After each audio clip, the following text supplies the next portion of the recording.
Qu'est-ce que la Malchout Israël? Ce qui veut dire qu'est-ce qu'en fait la conception hébraïque de la souveraineté et du politique? Et pourquoi cette Malchout est-elle en pleine crise dans l'État juif d'aujourd'hui? Voici donc comme préambule 2 déclarations récentes sur la crise gouvernementale israélienne actuelle et l'impasse institutionnelle dans lesquelles le pays est plongé depuis presque un an, qui vont nous faire entrer de plein pied dans notre sujet.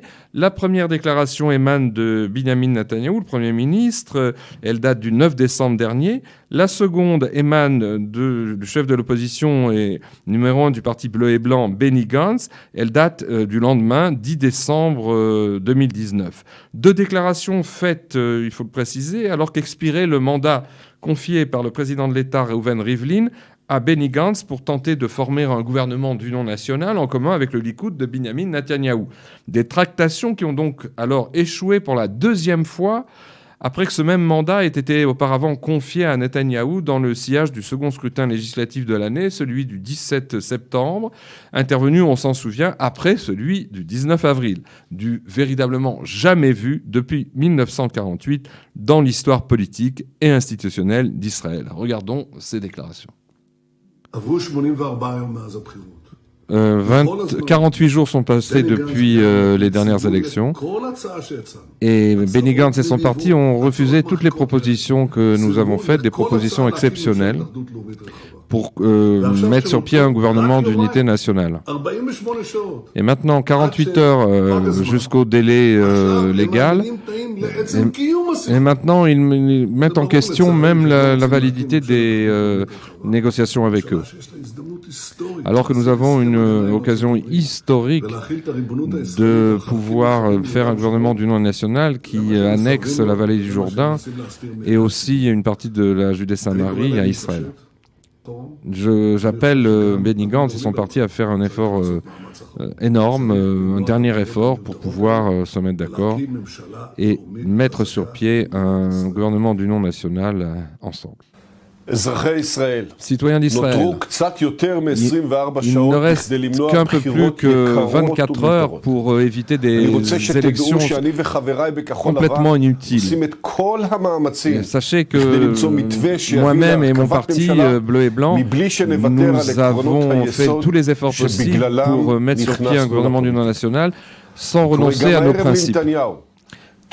J'appelle donc Netanyahou à faire ce qu'il avait promis avant les élections, c'est-à-dire qu'il ne cherche pas à obtenir l'annulation de son immunité parlementaire. Il est interdit pour Netanyahou de faire de la Knesset un otage pour résoudre ses problèmes juridiques personnels. En fait, plus de la moitié des citoyens d'Israël ont déjà voté pour le Likoud et pour le parti bleu et blanc, d'où notre responsabilité de mettre sur pied un gouvernement d'union nationale bon pour Israël. Alors pour parler aujourd'hui de tout cela avec nous dans le studio, le Rav Chaim Dinovitch. Rav Dinovitch, après avoir enseigné la Torah en France et en Belgique, vous êtes venu vous installer en Israël, voilà une trentaine d'années avec votre famille. À Jérusalem où vous habitez, vous avez créé alors un cercle d'études, d'abord en français exclusivement, puis à présent en hébreu, dans le quartier de Bakat Alpiot à Jérusalem. Je rappelle aussi que vous êtes aujourd'hui principalement connu sur les réseaux sociaux et plus particulièrement sur la toile Internet et Facebook, où voilà une dizaine d'années, vous avez créé un site de cours et d'analyse intitulé on peut s'y référer d'ailleurs, www.ravdinovitch.tv, qui bat toujours des records de fréquentation dans le monde juif francophone, avec des élèves évidemment en Israël, en France, en Europe, mais aussi aux 4 coins de la terre et avec une bonne part aussi de non-juifs. Alors, on a vu ces images, Rav Dinovitch, qui sont très prosaïques, un petit peu difficiles à regarder. Rav Dinovitch, dites-moi comment vous interprétez du point de vue du recul que donne la sagesse et la tradition hébraïque du politique, cet énorme imbroglio absolument sans précédent auquel on assiste aujourd'hui dans l'histoire moderne d'Israël. Écoutez, cher ami, je ne vais pas prendre un chemin classique, technique, parce qu'effectivement, on peut expliquer les choses de différentes manières. Je vais essayer d'être un petit peu plus profond, en m'excusant au préalable si mes propos peuvent choquer ou plutôt être mal interprétés. savez, la Torah compare l'homme à un arbre, comme il est dit, qui a Adam etz hasadeh. L'homme est comme un arbre dans les champs. Un arbre, avant de pousser, passe une bonne partie de son existence sous terre. Et puis après, lorsque les racines sont formées, on commence à voir un petit peu le tronc. Mais avant que vraiment on ait les fruits, donc véritablement l'arbre, ça prend du temps. Je pense que ce qui se passe aujourd'hui est, on pourrait dire, l'aboutissement d'un processus qui a commencé depuis fort longtemps, mais qui n'était pas encore visible. Et aujourd'hui, on en est malheureusement à la cueillette des fruits amers de ce qu'est la politique en général dans le monde. Et comme toujours, comme Israël est un petit peu le laboratoire de l'humanité tout entière, chez nous, ça explose toujours beaucoup plus vite que partout ailleurs. Et plus fort. Pour que finalement on puisse être un modèle dans le bien ou dans le mal pour toutes les nations. Qu'est-ce que je veux dire par là? Je pense que le système politique qu'on appelle la démocratie, libéralisme, peu importe, le système démocratique, système politique occidental, est fondé en partie sur, d'une certaine manière, le culte de l'ego. Ça veut dire et moi, et moi, et moi. Ça veut dire que le souci du dirigeant est en grande partie, je ne dis pas, et j'oserais pas dire uniquement, mais est en grande partie le souci de sa réussite personnelle, de sa mise en avant. Et bien évidemment, chacun de nos dirigeants, je pourrais citer Bibi qui a fait des choses extraordinaires, ne parlons pas d'autres aussi, chaque dirigeant fait des choses extraordinaires dans son mandat. Mais ça n'empêche que malgré tout, il se préoccupe aussi beaucoup de lui-même. De sa position. De sa position, de son avenir, de son nom, de sa renommée, de son image. Alors, comme un arbre qui pousse, pendant des décennies, les choses ne se voient pas vraiment. On n'en est pas encore à l'époque des fruits amers. Et donc, le côté culte de l'ego est d'une certaine manière voilé par toutes les bonnes choses que les dirigeants font. Mais je pense qu'aujourd'hui, l'arbre est terminé. L'arbre de la politique est terminé, ici en Israël, et finalement les masques tombent, et on se rend compte avec effroi, avec beaucoup de peine, que finalement, la manigoutte, c'est-à-dire que ceux qui cherchent... Le leadership, ceux qui cherchent à diriger notre pays comme tous les pays, s'occupent malheureusement beaucoup plus d'eux-mêmes que de leur peuple et de leur nation. Et c'est pour ça qu'aujourd'hui, à la fin de ce processus, les querelles d'ego sont tellement répugnantes, sont tellement dérisoires, stupides, que finalement on se pose la question quand on est devant son écran, mais c'est pas possible, c'est en ces hommes qu'on a fait confiance, mais ils sont tellement ridicules, c'est tellement honteux.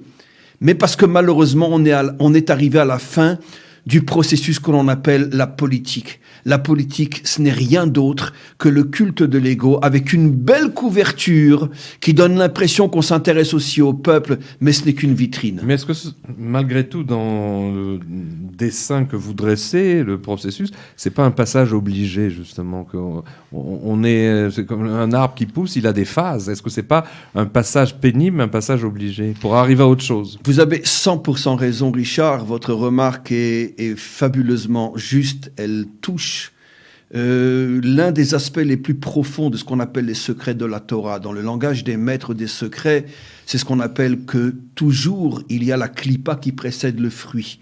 Il y a l'écorce qui précède le fruit. Et même au niveau de la pousse, l'écorce pousse avant le fruit, qui est à l'intérieur et qui est caché par l'écorce. Et tous les processus qui mènent au fruit véritable commencent toujours par une écorce.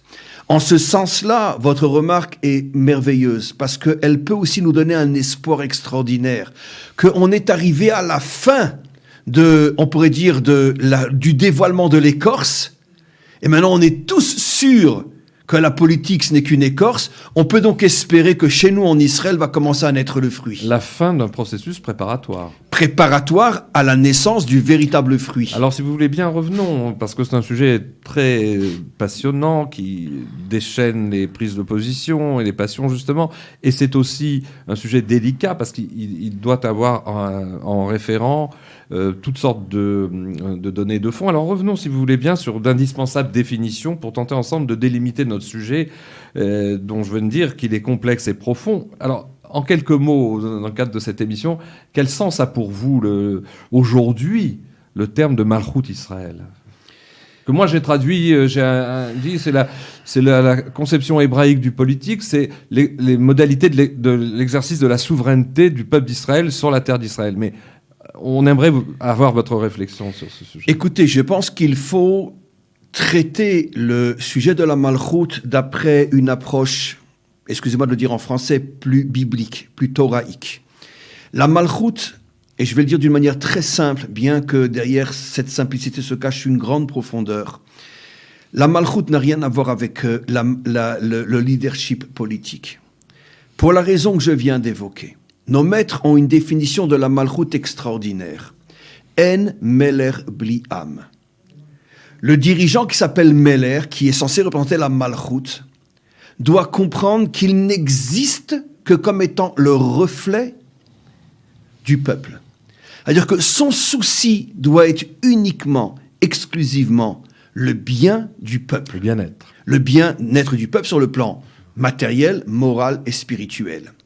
Ça veut dire qu'un vrai dirigeant ne cherche rien, strictement rien pour lui-même. Il n'est que, on pourrait dire, l'ustensile, l'outil utilisé par le peuple pour arriver à ce que le peuple se construise à tous les niveaux. Un dirigeant comme ça, évidemment, ça nécessite des qualités et surtout, beaucoup plus que des qualités, on pourrait dire une sensibilité profonde qui est, on pourrait dire, l'essence même de son être. C'est-à-dire, je n'existe que pour mon peuple. Je ne vis que pour mon peuple. Je ne suis que l'expression de mon peuple. Je n'existe pas pour moi-même. Je ne suis pas un individu. Je suis mon peuple. Entre parenthèses, pour terminer, nos maîtres donnent l'exemple de deux grands vrais dirigeants qui étaient Moïse, Moshe et Shmuel, qui, juste avant leur mort, se sont adressés à tout Israël et ont dit que l'un d'entre vous dise, si c'est le cas, est-ce que j'ai profité de ma position, de ma situation pour me faire de l'argent, pour recevoir des honneurs ? Même lorsque j'étais dans mon droit, disent-ils, de demander au peuple, ne serait-ce que par le biais des impôts, de payer certains frais que j'avais besoin d'avoir pour pouvoir faire quelque chose pour le peuple, je n'ai rien demandé au peuple. Je me débrouillais pour trouver les moyens de réaliser ce que je devais faire seul, sans demander au peuple, pour pas que le peuple puisse penser que je l'utilise pour des fins personnelles. Trouvons un dirigeant comme ça aujourd'hui. Les dirigeants dans tous les pays, comme chez nous, tous les X mois s'augmentent leur salaire, alors qu'il y a des centaines de milliers de personnes qui n'ont pas de quoi manger dans le pays, mais eux, tous les 6 mois, ils augmentent leur salaire, ils ont des salaires... C'est le cas des parlementaires. Les parlementaires, oui, etc.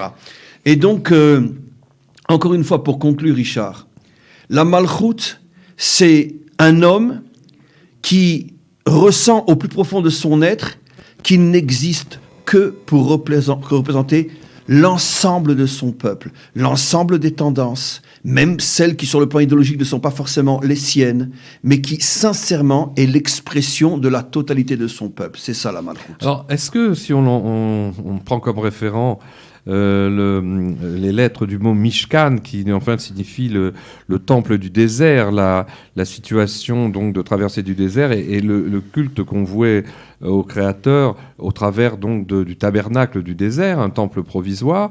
Les lettres du mot Mishkan en fait sont très importantes parce qu'elles définissent l'équilibre hébraïque des pouvoirs, puisque la première lettre, ce serait donc le Meler, la Malchut dont vous venez de parler, le dirigeant suprême.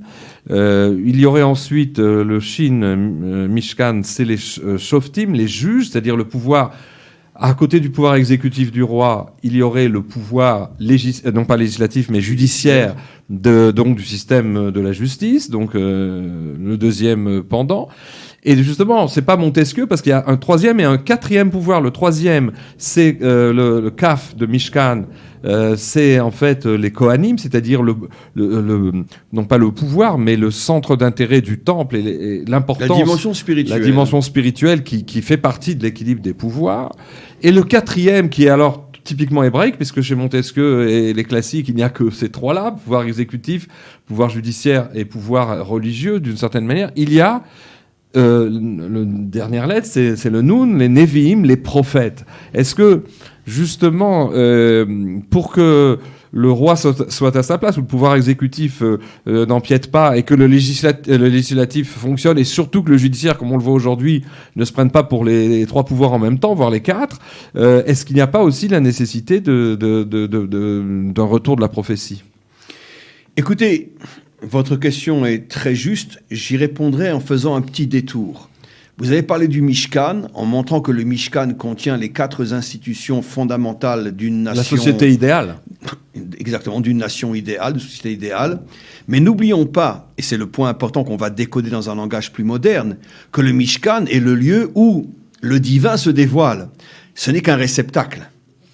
Ce qui veut dire que la première qualité que doivent avoir chacune de ces 4 institutions, c'est d'accepter de n'être que le réceptacle au dévoilement du divin. Ce qui veut dire qu'en vérité, le pouvoir suprême, c'est le divin, ce n'est pas l'homme. C'est très délicat ce que je dis, parce que tout ça peut nous renvoyer au djihad ou à des choses comme ça. Un certain fanatisme, en fait. Un certain fanatisme. C'est très délicat ce que je dis. Et je ne sais pas bien comment l'exprimer de sorte que ça ne va pas être mal compris et mal interprété. Mais malgré tout, je prends le risque. Ne peuvent faire partie des institutions dirigeantes de l'État, après on va en parler des 4, et je vais répondre à votre question, que des hommes qui ont compris que le pouvoir, que ce soit la malchoute, le judiciaire, etc., le pouvoir n'est pas leur pouvoir. Ils ne sont que des réceptacles qui permettent au maître du monde d'exercer son pouvoir. En termes modernes, on dirait, avec le langage des réseaux sociaux et d'Internet aujourd'hui, c'est que ces 4 institutions sont en interface avec le divin. Absolument. C'est la raison pour laquelle vous avez cité 4 institutions qui correspondent aux 4 lettres du nom divin, le Yud, le He, le Vav et le He. Et pas les 4 3, langues. 4 lettres du nom divin. À partir du moment où ces 4 institutions acceptent d'être des réceptacles, ça veut dire d'une manière en français très simple, que je n'ai plus d'ego, je n'ai plus de Annie, je ne suis pas ici pour moi, ni pour ma famille, ni pour mes amis, ni pour mon mouvement, ni pour mon idée et mon idéal. Je suis ici uniquement pour permettre au maître du monde de pouvoir, lui, se manifester et diriger notre peuple. À partir du moment où j'ai détruit mon ego, c'est ça en vérité la véritable explication d'être un réceptacle. Je n'ai plus d'ego.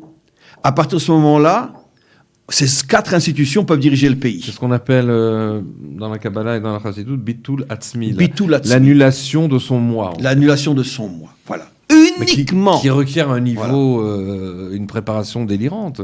C'est pas à la portée de tout le monde. C'est la raison pour laquelle aujourd'hui, on est à l'extrême absolu opposé de ce qu'on est en train d'expliquer. Puisque que ce soit le côté parlementaire ou le côté judiciaire, y compris le côté religieux, chacun se prend pour le bon Dieu. Et peut-être du côté religieux plus encore, parce qu'ils ont plus de raisons de se prendre pour le bon Dieu que ceux qui se déclarent laïcs. Ils se croient en communication directe. Voilà, ils s'imaginent qu'ils sont les représentants de Dieu sur Terre. Mais d'une certaine manière, chacune des institutions politiques dans le monde démocratique, chacune se prend pour le bon Dieu ou le Fils de Dieu, ce qui revient au même. Et donc, il n'y a pas de construction positive possible.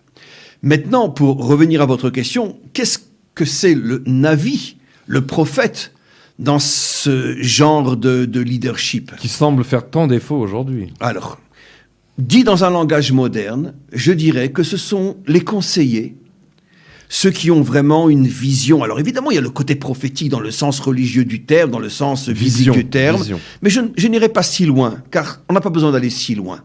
Sinon, ça nous ramène à des notions qui ne nous concernent plus. Je fais allusion à des gens, ça veut dire que le dirigeant, que ce soit le dirigeant parlementaire, politique ou le dirigeant judiciaire ou même religieux, accepte de prendre conseil. C'est-à-dire, il n'est pas sa propre référence. C'est ça le Navi. Pratiquement le seul roi dans toute notre histoire qui a accepté de ne respirer que sur, on peut dire, la musique de son prophète, c'était David avec le prophète Nathan. C'est le seul qui a accepté. Pratiquement tous les rois ont fait mettre les prophètes en prison ou les ont tués. Donc, à partir du moment, et on va remarquer, c'est extraordinaire, j'ai terminé, Richard, où j'accepte que je ne suis que le réceptacle obstacle du haut, et j'accepte de ne pas être mon propre et unique modèle, j'accepte les conseils de quelqu'un d'autre, à ce moment-là, que ce soit sur le plan vertical ou horizontal, j'ai complètement détruit mon ego et je peux être un véritable dirigeant. Et ça fonctionne. Et ça fonctionne. Alors, pour nous donner une perspective historique, et puisqu'on est parti de manière très prosaïque avec des déclarations d'un Gantz et d'un Netanyahou, de l'espèce de marasme dans lequel nous sommes, mais notre sujet, c'est un sujet de réflexion sur le fond, qui est biblique, thoraïque. Alors, pour nous donner justement une perspective historique de la traversée des 6 millénaires de l'histoire dans laquelle nous sommes, là, à la fin d'ailleurs du 6e millénaire, c'est d'ailleurs pas un hasard qu'on est vendredi après-midi à l'échelle de l'histoire hébraïque et humaine. Mais proche du Shabbat, proche de la délivrance. Shabbat. Alors, quel serait donc le sens profond d'un texte qui est souvent cité dans ces débats, dans ce genre de discussion, c'est ce qu'on appelle une psikta, en fait, terme araméen qui désigne un texte additif au Midrash, et qui dit ceci, je le dis en hébreu, après on le traduira, et vous nous préciserez le contexte de cette phrase, parce qu'il faut quand même comprendre de quoi il s'agit.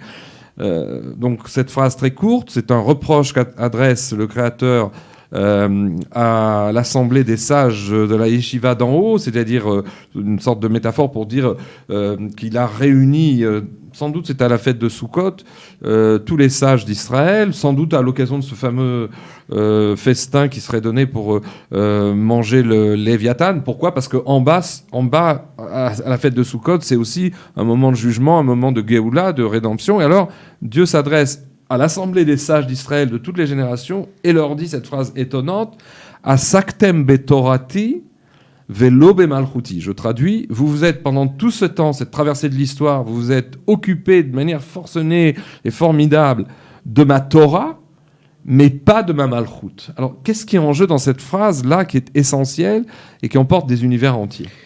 Écoutez, je vais prendre sur mes épaules de lourdes charges. Une grosse responsabilité, oui. Mais je pense qu'on me connaît aujourd'hui. Je suis tout sauf quelqu'un qui hésite de dire ce qu'il faut dire quand il faut le dire. Je pense que cette phrase n'a jamais été aussi vraie que dans le contexte politique aujourd'hui.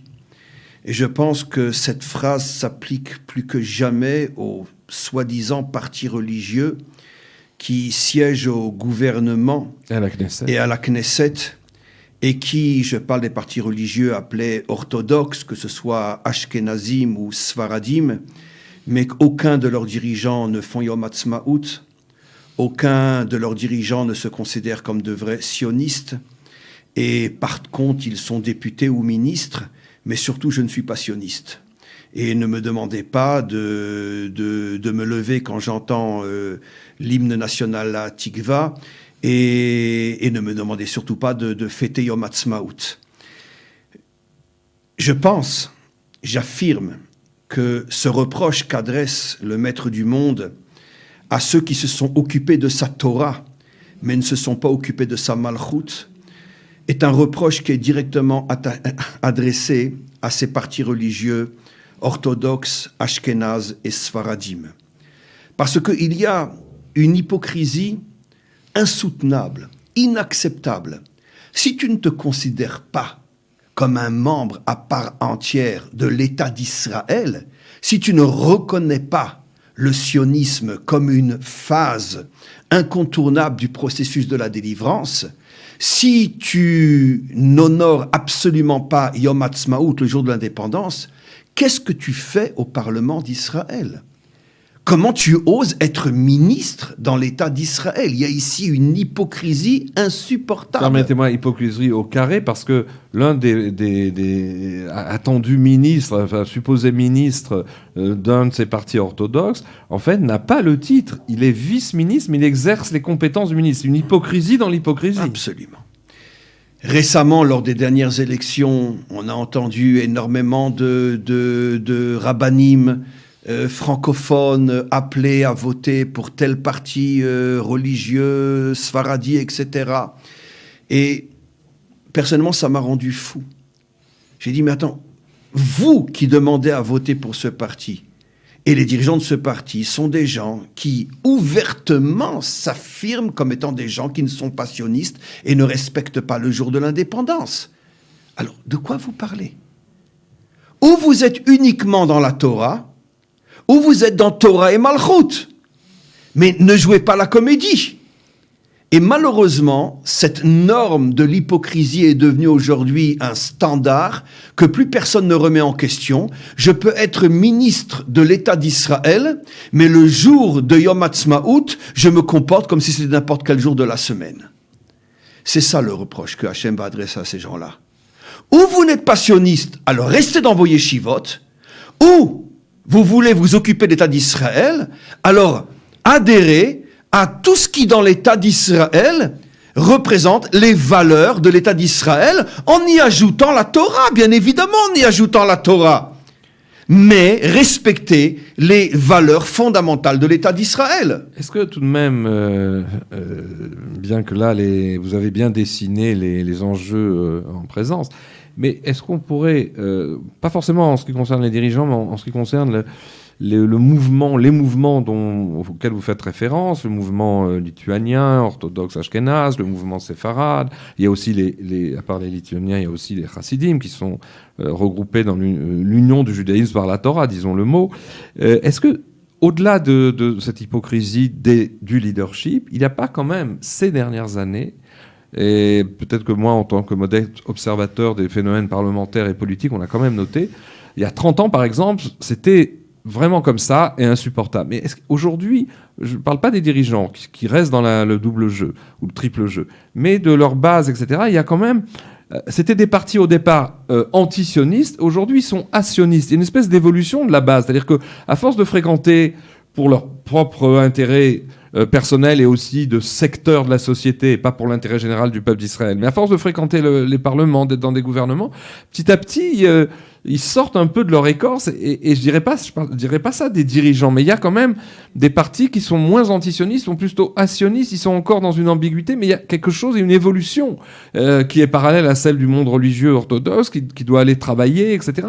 Ça aussi, ça travaille, cette double hypocrisie. Elle n'est pas aussi flagrante qu'à 30 ans. Je sais pas ce que vous avez pensez. 100% raison, une fois de plus, et effectivement. Je résumerai ce que vous dites d'une manière très simple. La déchirure qui est en train de se produire au sein du monde orthodoxe entre l'ancienne et la nouvelle génération. La nouvelle génération qui n'a pas le droit à la parole, je parle des 20, 25, 30 ans, qui n'a pas le droit à la parole, malgré tout a le droit à l'action. Et comprend de plus en plus qu'on ne peut plus continuer à vivre dans un ghetto qui fait semblant dans chacune de ses prises de position par rapport à l'État d'Israël. Et l'ancienne génération, celle qui est au pouvoir, celle qui dirige les partis, se rend compte que d'ici 20, 30 ans, 40 ans, à vision humaine, le monde orthodoxe tel que nous l'avons connu aura complètement disparu. Et donc c'est pour ça qu'eux-mêmes, pour essayer de freiner le processus d'une sorte de rébellion pacifique à l'intérieur du monde haredi lui-même, essayent de se montrer moins antisionistes. Mais c'est aussi un calcul. Parce que l'ancienne génération qui dirige aujourd'hui encore le monde orthodoxe est foncièrement antisioniste. J'ai pas dit Nettore Carta, ça n'a rien à voir, qu'à Dieu ne plaise, qu'on ne confonde pas, qu'on ne comprenne pas mal ce que je dis. Antisioniste dans le sens que, attention, on est israélien, on vit en Israël, on aime ce pays, mais on refuse totalement toutes les valeurs du sionisme, par exemple l'hymne national, le Yom Ha'atzmaut, etc. Et l'armée. Et voilà. Alors justement, l'armée aussi officiellement. Bon, j'ai le bonheur et le privilège d'enseigner à l'armée, comme vous le savez. Je le vois tous les jours de mes propres yeux. Par exemple, demain, je vais aller enseigner dans une base de parachutistes.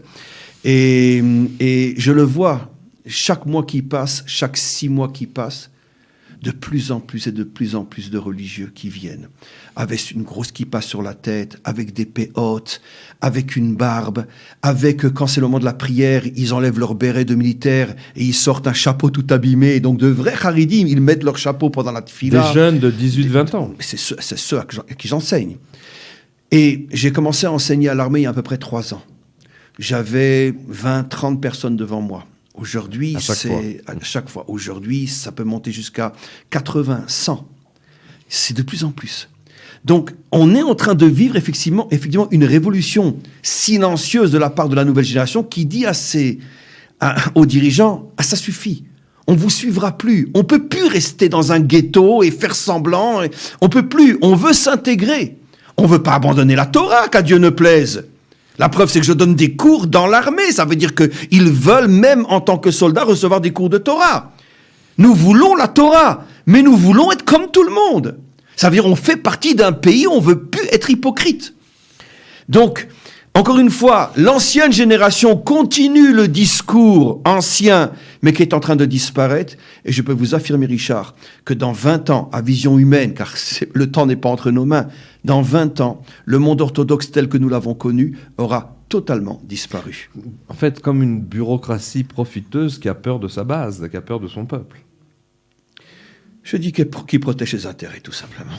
Alors, pour reprendre, disons, la vision, la dynamique historique à laquelle on essaye de coller, puisque je citais un texte Psychta, qui est une référence, qui fait partie de la réflexion de la sagesse juive et de la pensée des maîtres d'Israël, n'y aurait-il pas, dans l'histoire juive et hébraïque, y compris quand les Hébreux ont pu vivre environ un peu moins d'un millier d'années, une dizaine de siècles sur la terre d'Israël, donc à l'époque biblique, n'y a-t-il pas une sorte de faiblesse endémique et une difficulté qui serait inhérente au peuple juif, peut-être vu la grandeur des défis qui lui ont été confiés, mais pour assumer la Malchoute Israël et la pleine souveraineté hébraïque sur le pays des Hébreux. C'est quelque chose vers lequel on tend, mais qui ne réussit pas toujours. Je dis toujours en blaguant, mais c'est une blague qui porte une partie de vérité, que le maître du monde a choisi Israël parce qu'il s'est dit, si je réussis avec eux, je réussirai avec tout le monde. D'accord. C'est une phrase qui est très connue dans mes cours. Et il y a beaucoup de vérité dans ce que je dis. Je pense que le caractère juif est un caractère très compliqué, très complexe, et que le maître du monde a choisi justement un peuple très difficile en se disant que finalement, ça sera le laboratoire expérimental de ce qui un jour se diffusera dans le monde entier. Et si vous voulez, je résumerai votre réflexion en une phrase très simple, mais qu'il ne faut bien sûr pas prendre à la lettre comme une parole divine. Il faut beaucoup nuancer ce que je vais dire, énormément même. Mais très schématiquement, je dirais que le problème du caractère juif, c'est que il est toujours en train de remettre en cause, en train de remettre en question. Il a beaucoup de mal à se définir à l'intérieur de certitudes acceptées et on avance. C'est pas pour rien que nos maîtres nous disent que l'astre qui symbolise Israël, c'est la lune, qui est constamment en train de se renouveler. Elle ne reste jamais, jamais, jamais avec la même lumière. Elle monte, elle descend, elle monte, elle descend.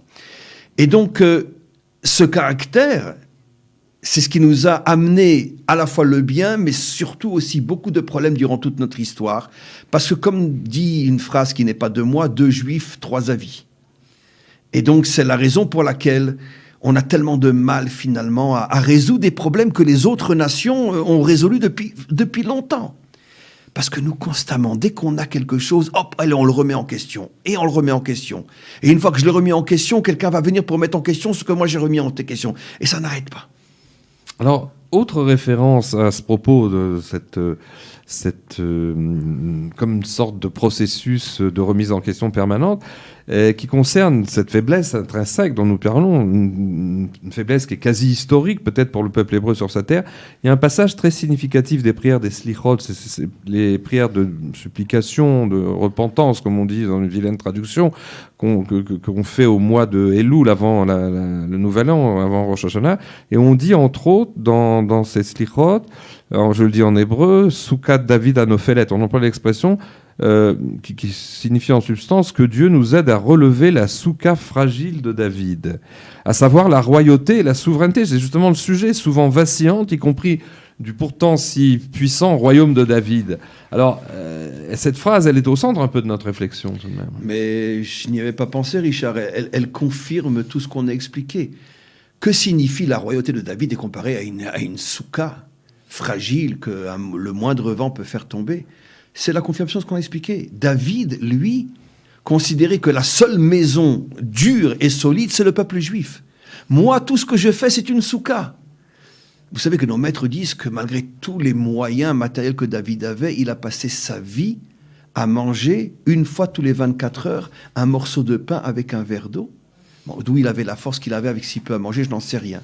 Mais quoi qu'il en soit, nos maîtres disent qu'il ne s'asseyait jamais à une table de roi. Il mangeait, il avait son pain avec peut-être un petit peu de confiture et son verre d'eau. Ça lui suffisait. Ça veut dire que sa royauté, il la voyait comme une souka. Sa maison, Beth Yaakov, Yaakov, le peuple juif est une maison. Mais moi, tout ce que je fais, c'est une souka. Aujourd'hui, je suis là, demain, je suis plus là. Je ne suis là que pour servir mon peuple. Ouais, une souka, c'est une bâtisse dont le toit fragile laisse passer les influences du ciel. Pour être en connexion avec le maître du monde. Bravo. Et pourtant, Rav Dinovitch, les sages d'Israël, et là aussi, on va essayer de reprendre maintenant le côté, je dirais, la marche de l'histoire, ce qui est devant nous, pas seulement ce qui est derrière et ce qui est maintenant autour de nous. Les sages d'Israël de toutes les époques et de toutes les générations, donc on pourrait dire la sagesse juive traditionnelle, se sont longuement penchés sur la notion de Malchut en abordant ce sujet de manière très complète.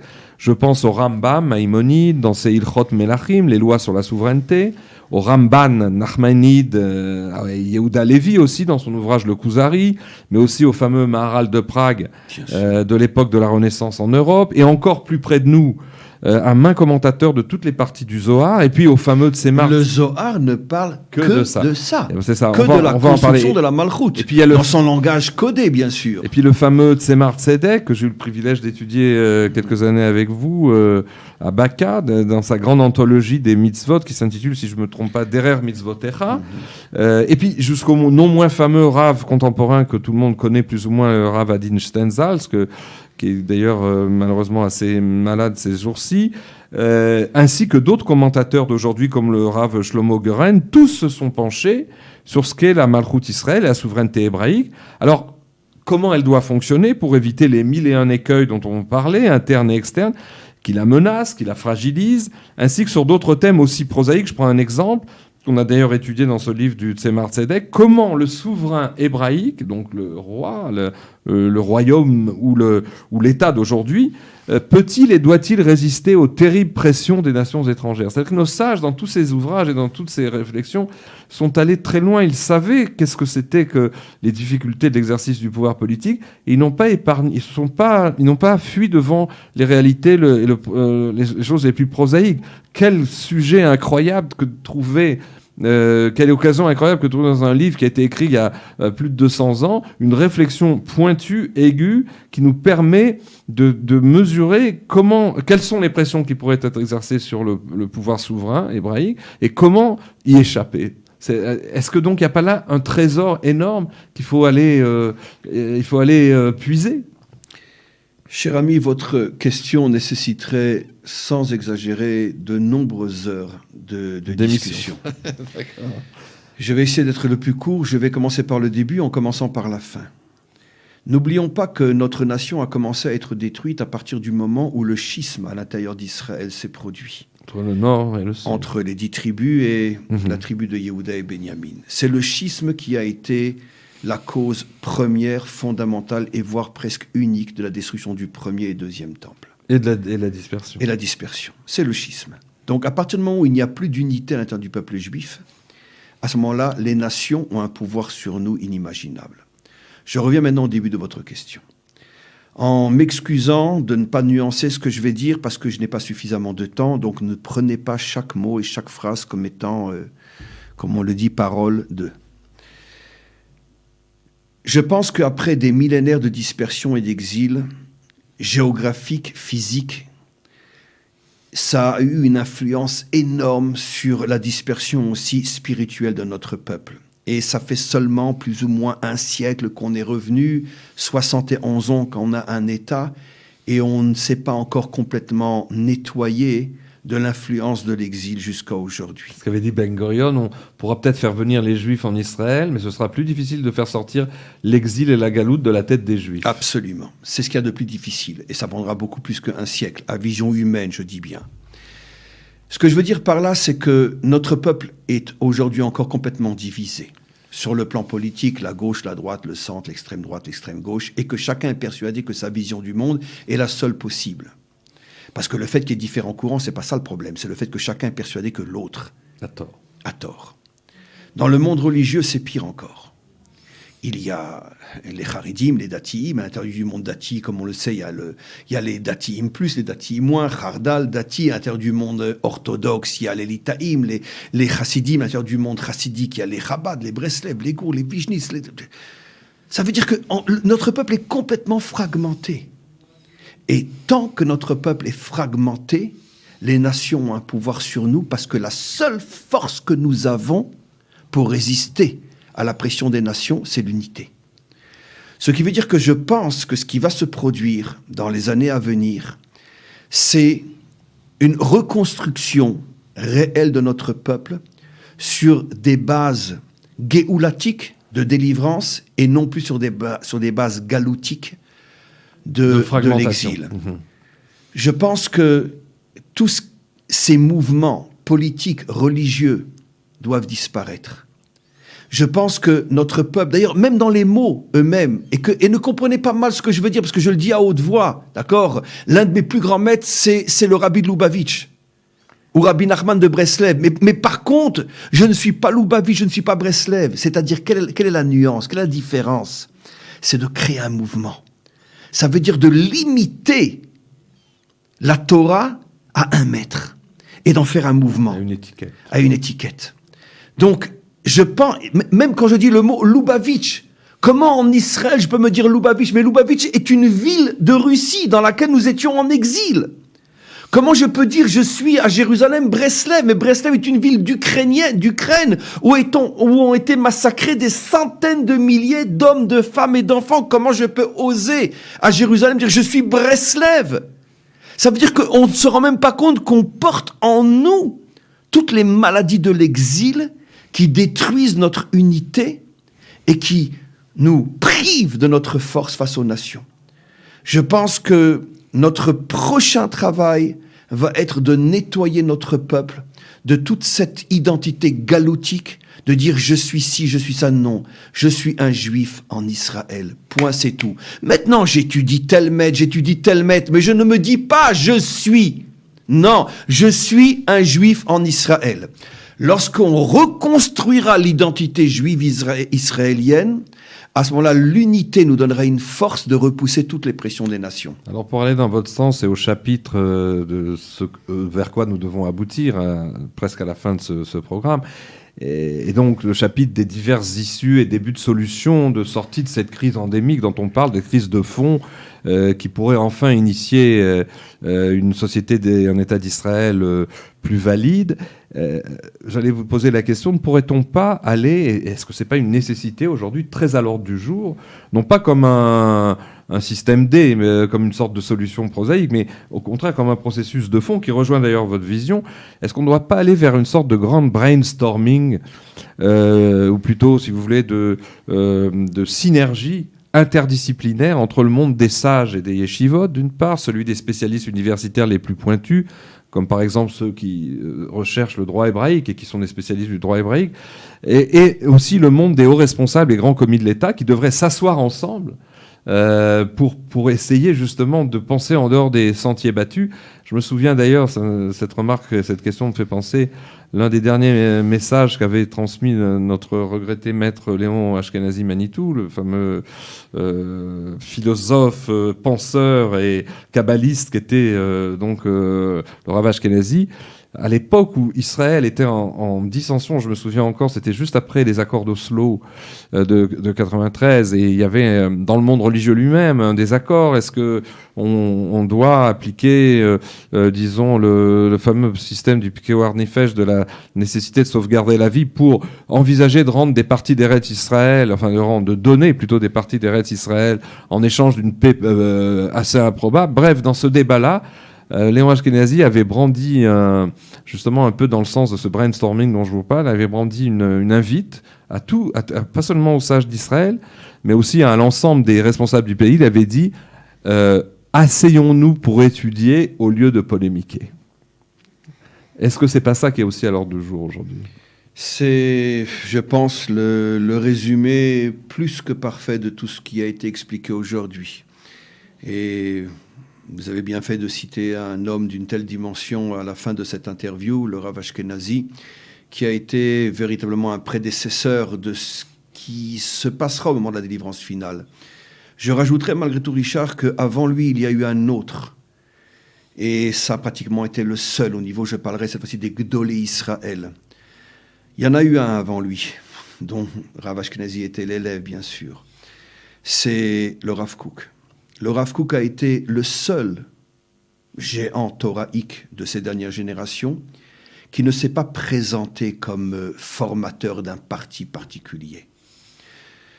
Avec une réserve que les choses ont un petit peu dévié avec les générations, etc. Mais lui se voulait véritablement le porte-parole de la Torah de tout Israël.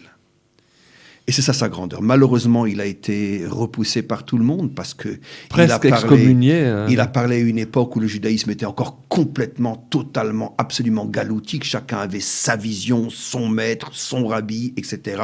Et donc un homme qui a un langage... Tout Israël était pris pour un fou et on l'a accusé de... Mais je pense qu'il a, lui, lancé la graine de ce que continuera le Mashiach.